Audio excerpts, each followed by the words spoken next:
Bismillahirrahmanirrahim. Assalamualaikum warahmatullahi wabarakatuh. Untuk pertemuan hari ini, pertemuan 12 ya dari mata kuliah grafika komputer. Hari ini kita akan membahas mengenai proyeksi. Jadi apa itu proyeksi? Proyeksi adalah sudut pandang mengambil gambar yang tadinya 3D atau gambar di dunia nyata yang nantinya dirubah menjadi dua dimensi karena dilihat dari layar monitor.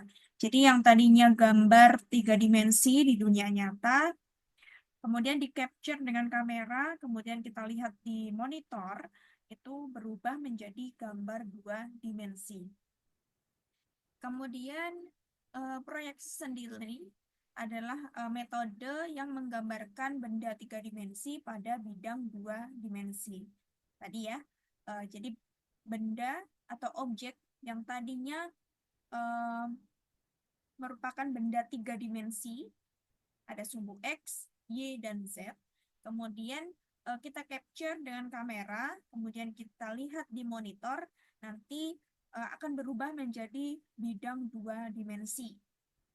Nah, di sini ada dua cara untuk melakukan proyeksi. Yang pertama adalah proyeksi paralel, di mana semua garis paralel akan tampak paralel pada bidang proyeksi. Jadi sejajar ya antara bidang tiga dimensi yang ada di dunia nyata dan juga bidang yang ada di dalam monitor atau bidang proyeksi itu adalah sama atau sejajar. Jadi gambarnya nanti tampak ya seperti itu. Sedangkan untuk proyeksi perspektif adalah semua garis paralel akan menghilang di titik pusat proyeksi.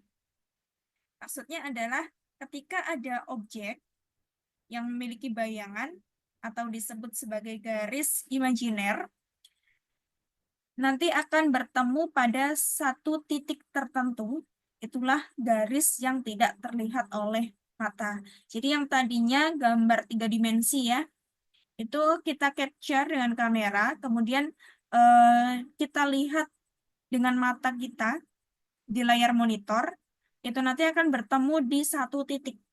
Jadi mata kita akan melihat di satu titik, di mana satu titik itu adalah titik pusat proyeksi yang nantinya garisnya akan menghilang. Jadi tidak bisa terlihat oleh mata. Misalnya kita menggambar suatu pemandangan ya. Kalau kita lihat pemandangan dengan mata di dunia nyata, pasti ada objek yang jaraknya dekat dan jaraknya jauh. Nah, gambar atau objek yang jaraknya jauh, itu nanti kita gambarkan dengan bentuk yang kecil. Sedangkan objek yang jaraknya dekat dengan mata, kita gambarkan dengan bentuk yang besar. Seperti itu. Jadi, titik pusat yang menghilang itu adalah gambar yang letaknya jauh, yang dilihat oleh mata nanti bentuknya menjadi kecil. Itu adalah proyeksi perspektif.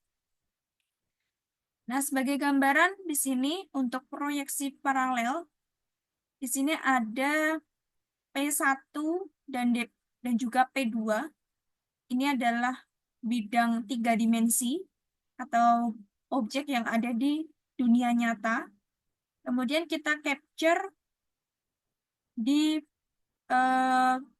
kemudian dihasilkan dan ditampilkan di bidang proyeksi atau viewport ya. Kita sebelumnya sudah mempelajari viewport. Jadi layar monitor yang ada di kamera itu adalah bidang proyeksi. Jadi objek tiga dimensi yang ada di dunia nyata kita capture dengan kamera, kemudian kita lihat di monitor, nanti menghasilkan P aksen dan P2 aksen. P1 aksen dan P2 aksen. Karena di sini paralel, maka sejajar. Jadi antara objek di dunia nyata, objek tiga dimensi, dengan objek yang dihasilkan pada bidang proyeksi, atau ditampilkan pada bidang proyeksi, ini hasilnya tampak sama atau sejajar. Sedangkan untuk proyeksi perspektif, P1 dan P2 ini adalah objek di dunia nyata atau objek 3 dimensi. Kemudian kita capture dengan kamera, kemudian kita tampilkan pada bidang proyeksi atau viewport. Nanti akan ditarik satu titik. Jadi antara P1 ini kita tarik ke satu titik, P2 juga kita tarik ke satu titik. Nah, titik yang di sini adalah titik pusat proyeksi. Ini nanti kita hilangkan, jadi titik yang hilang. Sedangkan ini yang tampil di bidang proyeksi, ini adalah P1 aksen dan P2 aksen. Ini yang ditampilkan. Hasil dari penarikan ke satu titik ya. Ini adalah titik mata yang terlihat di mata. Kemudian untuk proyeksi paralel, ini sendiri terdiri dari proyeksi ortografik dan proyeksi oblique. Untuk proyeksi ortografik adalah proyeksi dengan mata tegak lurus terhadap bidang proyeksi. Sedangkan oblique ini adalah mata berada di lokasi yang tidak tegak lurus terhadap bidang proyeksi. Ortografik ini tegak lurus, sedangkan oblique ini tidak tegak lurus. Kemudian untuk proyeksi ortografik sendiri dibagi menjadi dua lagi, yaitu multiview ortografik dan aksonometrik. Sedangkan untuk pandangan aksonometrik juga dibagi menjadi tiga, yaitu isometrik, di mana proyeksi tiga muka dipendekkan dalam ukuran yang sama. Jadi ini proyeksi tiga muka dipendekkan dalam ukuran yang sama. Sedangkan dimetrik, dua muka yang dipendekkan dengan ukuran yang sama. Kalau trimetrik, dua muka yang dipendekkan dalam ukuran yang berbeda. Oke. Kemudian selanjutnya adalah mengenai proyeksi multiview ortografik, di mana proyeksi ini diperoleh dengan menonjolkan salah satu koordinat sesuai dengan sumbu proyeksi. Jadi sesuai dengan sumbu proyeksi. Sumbu proyeksi itu sumbu viewportnya ya, layar monitor dari kamera. Nah, di sini untuk proyeksi terhadap bidang XY, view-nya adalah XY sama dengan PXYZ. Karena kita mempelajari mengenai proyeksi ya. Jadi antara 3 dimensi menjadi 2 dimensi. Ini adalah 2 dimensi sama dengan P-nya 3 dimensi. Kemudian terhadap bidang XY, XZ ini adalah view-nya XZ sama dengan P-nya XYZ. Sedangkan terhadap bidang YZ, view-nya YZ, P-nya XYZ. Kemudian untuk proyeksi multiview ortografik, ini gambarannya, namanya juga multiview ya. Kita melihat dari berbagai sudut pandang.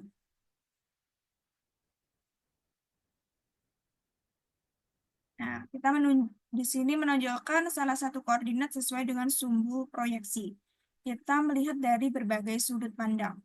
Misalnya di sini ada satu objek ya, bentuknya seperti ini. Kalau kita lihat dari atas, bentuknya seperti ini. Yang berwarna hitam itu yang berlubang ini ya. Nah, di sini ini yang terlihat dari atas. Kemudian pandangan dari depan ini persegi. Kemudian dari samping, ini dari samping.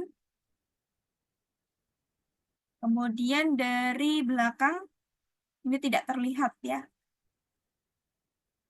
Jadi multiview adalah kita lihat dari berbagai sudut pandang. Kemudian untuk proyeksi aksonometrik, kita lihat tadi aksonometrik itu ada 3. Yang pertama isometrik, 3 muka dipendekkan dalam ukuran yang sama.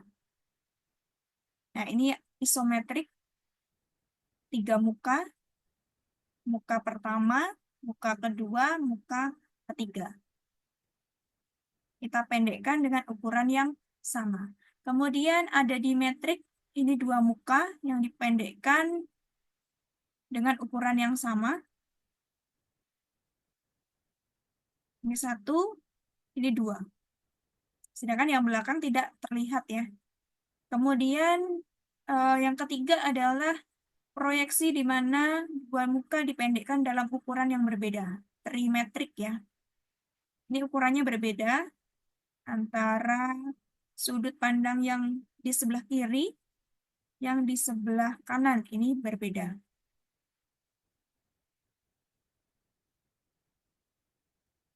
Kemudian proyeksi oblique adalah memproyeksikan ke garis sejajar yang tidak tegak lurus terhadap bidang proyeksi.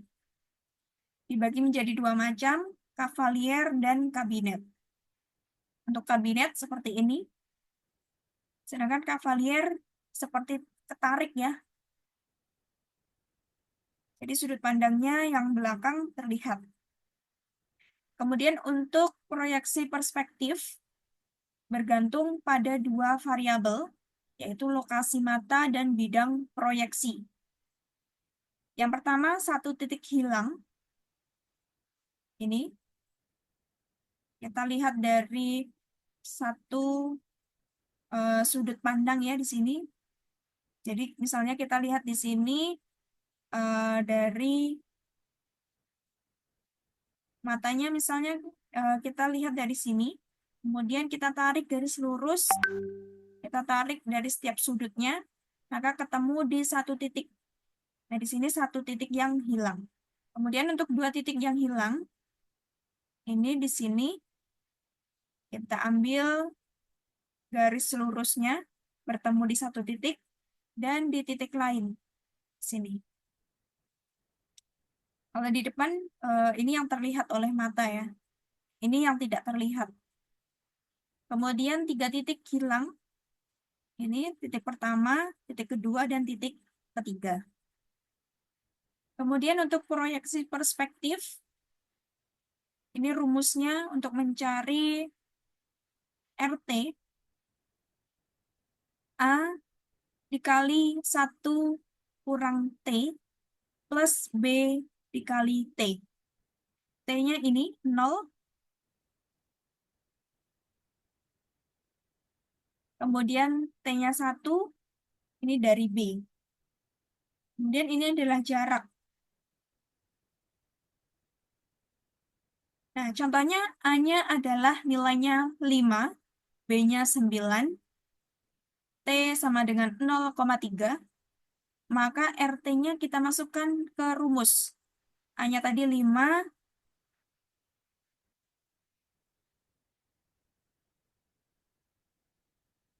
ini harusnya kita balik ya. A-nya 9, misalnya B-nya 5. A-nya 9 dikali 1 min 0,3. Ini A-nya dari T-nya 0,3 plus B. B-nya tadi kita balik ya. Jadi B-nya 5 dikali 0,3. T sama dengan 6,2. Jadi kita ingat untuk perhitungan aritmatika, itu kan yang harusnya kita hitung terlebih dahulu adalah perkalian. Karena posisinya lebih besar daripada penjumlahan dan pengurangan. Tetapi kalau ada tanda kurung, berarti tanda kurungnya kita hitung terlebih dahulu. Berarti 1 dikurang 0,7, 0, sorry, 1 kurang 0,3, berarti 0,7 dikali 9 plus hasil perkalian dari ini, 0,15. Hasilnya adalah 6,2. Begitu juga dengan T yang ke 1. T-nya sama dengan 1 ya.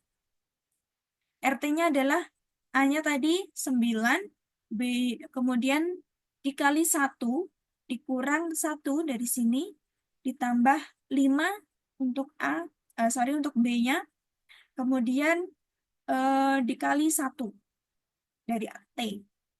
Sama, perhitungannya kita hitung yang ada di kurung terlebih dahulu. 1 kurang 1, 0. 0 kali 9, 0. Ditambah 5 kali 1. 5. Harusnya angka 5 ya di sini.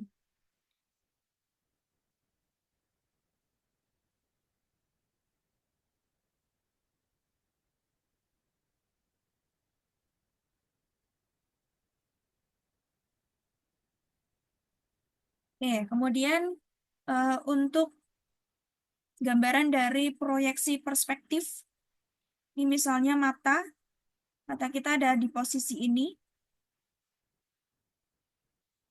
Kemudian di sini ada view plane atau viewport ya, atau kita tadi bilangnya adalah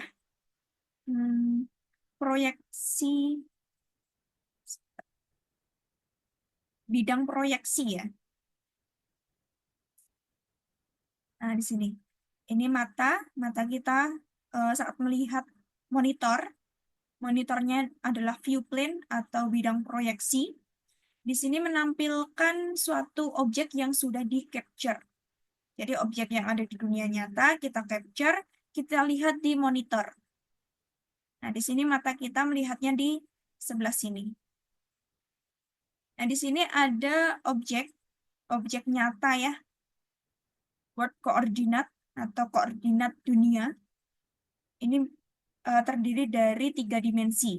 Sehingga P ini nilainya X, Y, Z. Karena 3 dimensi.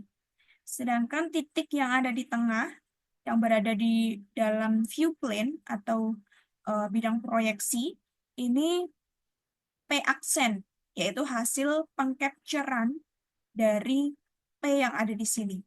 Jadi objek yang ada di dunia nyata kita capture dengan kamera, kemudian kita tampilkan di sini di bidang proyeksi atau di view plane, sehingga menghasilkan P aksen yaitu X aksen, Y aksen. Kenapa cuma 2? Karena tadi proyeksi adalah dia menggambarkan atau dia menampilkan objek yang sudah di-capture dari 3 dimensi menjadi 2 dimensi. Sehingga hanya X dan Z saja. Sorry, X dan Y saja. Kemudian di sini ada E. E itu adalah jarak antara mata dengan bidang proyeksi. Kemudian di sini untuk objek di world coordinate dengan titik yang ada di objek di dalam view plane, itu kita tarik garis lurus ke mata. Begitu juga dengan Y yang ada di sini dan Z. Ini X, Y, Z. Kita tarik garis lurus sehingga nanti di sini kita ketemu satu titik ya, satu titik yang hilang. Kemudian untuk proyeksi perspektif dengan bidang proyeksi adalah bidang XY dan titik terletak di sumbu Z sejauh E, maka titik hasil proyeksi akan Z sama dengan 0. Apabila T aksen sama dengan 1 dibagi 1 min Z dibagi E. Y aksen sama dengan Y dikali T aksen. X aksen sama dengan X dikali T aksen. Dengan E sama dengan E lebih dari Z. Kemudian contoh proyeksinya diketahui sebuah benda dengan vertex, dan edge seperti tabel di bawah ini. Lakukan proyeksi perspektif jika E terletak di Z sama dengan 10, dan Z sama dengan 20. Ini diketahui vertex 1, X, Y, Z-nya 1,2,0, vertex 2-nya 3,2,0, vertex Tiganya 3,2,3, vertex 4-nya 1,2,3, vertex 5-nya 2,4,2. Kemudian nanti setelah itu diketahui edge satunya, yaitu vertex 1, 1, vertex 2-nya 2, dan seterusnya.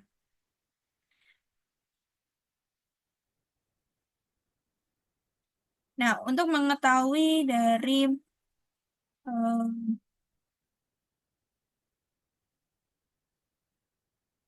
ini perhitungan jika E-nya adalah 10 ya.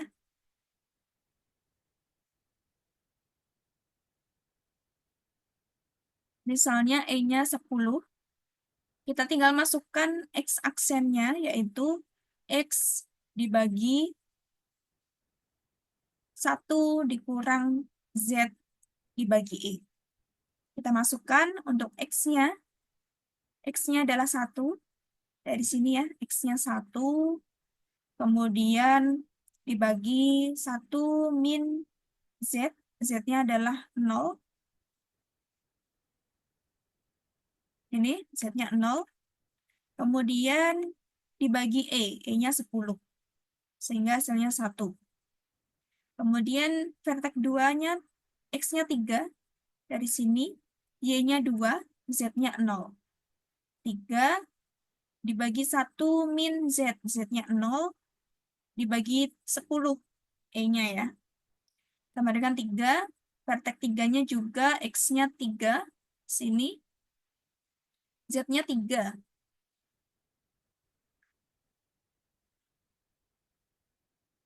Z-nya 3 di sini. Dibagi 10 sama dengan 4,29.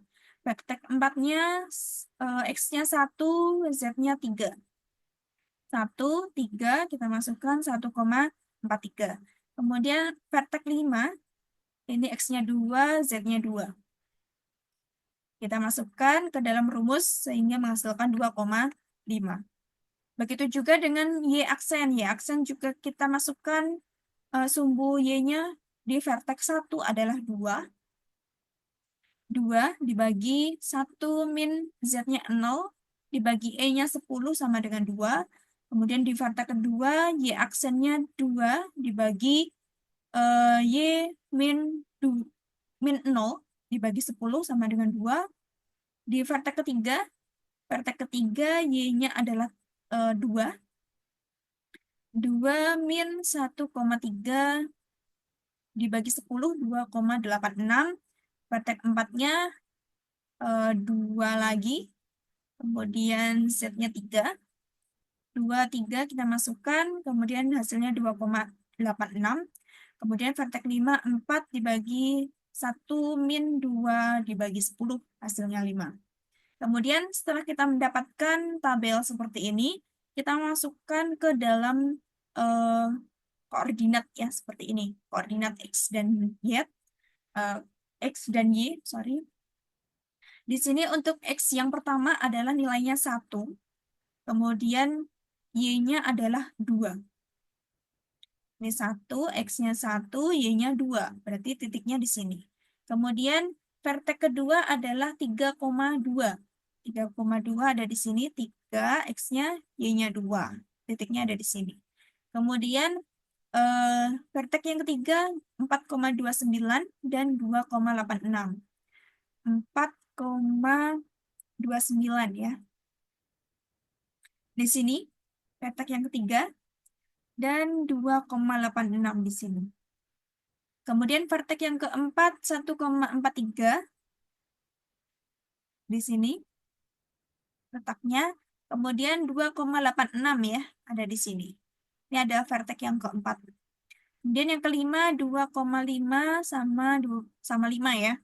2,5 ada di sini dan 5. Maka hasilnya kalau digambar seperti ini. Kemudian contoh proyeksi perspektif jika E-nya adalah 20. Sama ya perhitungannya. Ini masih sama tabelnya. Jadi kita hitung semuanya. Kemudian kita masukkan ke dalam koordinat dengan sumbu X dan Y. Maka hasilnya di vertex pertama 1,2, vertex kedua 3,2, vertex ketiga 3,19 dan 2,13. Di vertex keempat di sini 1,06 dan 2,13. Vertex kelima 2,8, 2,08 dan 4,17. Untuk selanjutnya ada latihan soal. Silakan dikerjakan di selembar kertas, ditulis soal dan jawaban yang benar. Kemudian diupload di foto ya jawabannya yang ada di kertas, diupload di MyBase. Seperti itu. Untuk materi hari ini mengenai proyeksi, mungkin itu yang dapat saya sampaikan. Kurang lebih mohon maaf. Wassalamualaikum warahmatullahi wabarakatuh.